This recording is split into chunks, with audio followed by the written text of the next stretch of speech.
Hello guys, and today I'm going to show you my review of the HP Victus 15. So without any further ado, let's get started.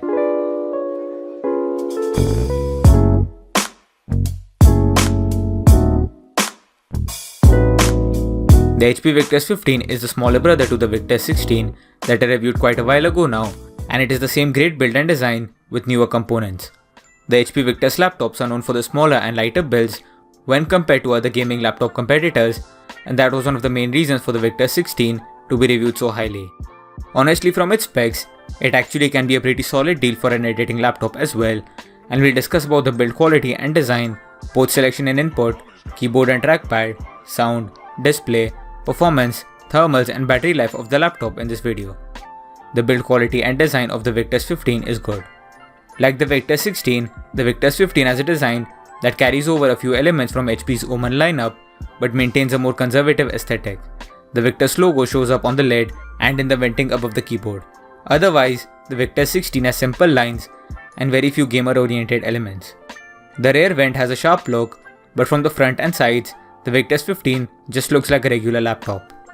That continues to extend to the thin side bezels and reasonably small top bezel that contrast with a massive chin at the bottom of the display. The Victus 15 is made of all plastic, but it's decently sturdy. There are 3 available colors: mica silver, performance blue and ceramic white. The Victus 15 is sized like a typical 15-inch gaming laptop with a weight of 2.4 kilos and a thickness of 0.93 inches. It's portable when compared to a gaming laptop, but overall, it's still quite the beast.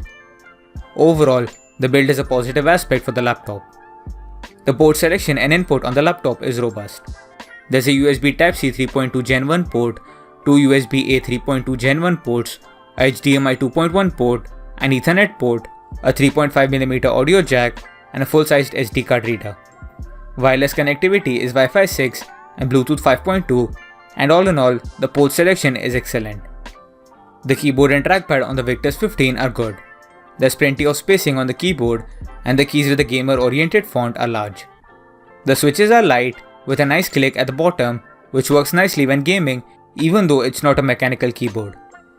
There's also no per key RGB lighting here, and it's only single colored with multiple brightness levels. The touchpad is large and has a surface that offers some resistance. It is also quite responsive and reliable with its multi-touch gestures, and the clicks are solid. There is also a webcam here, and it's a decent 720p one that performed as well as any typical laptop webcam. Sound on this is average, even with its Bang & Olufsen branding. There's good bass to the speakers, but it doesn't really matter much because they aren't very loud. They sound like most laptop speakers, and for any serious listening, I'd highly recommend headphones. The display on the Victus 15 is decent for editing, but not really that great for gaming. There are 3 different display options for the Victus 15, including a 60Hz one, a 144Hz one, and a model with a brighter 300 nit low blue light panel. The panel that's in the model that we are looking at is the budget 15.6-inch 60Hz display. The colors and contrast on this are decent and the sharpness is good. Brightness on the panel is a bit low, and the 60Hz is in my opinion a big letdown on a gaming laptop. Overall, I'd say it's a big step down from the HP Victus 16, but it's still a decent display for productivity and consuming content. The specs on the Victus 15 include an Intel Core i5-12500H CPU, 8GB of RAM, a 512GB NVMe SSD, and the NVIDIA GeForce RTX 3050 GPU. For under $700, I'd say the performance is probably the biggest positive here, and the laptop performs great. You get a new 12th Gen i5 gaming chipset and an RTX GPU that, even though being one of the lower tiered ones, is still a 30 series card and performs decently. You should be able to run editing software on this, like the Adobe Suite, and pretty much any rendering or graphic designing software without having hiccups or slowdowns. Gaming at 1080p should also be very doable, and I've dropped a video for the performance of the RTX 3050, which you can check out for a more in-depth gaming review.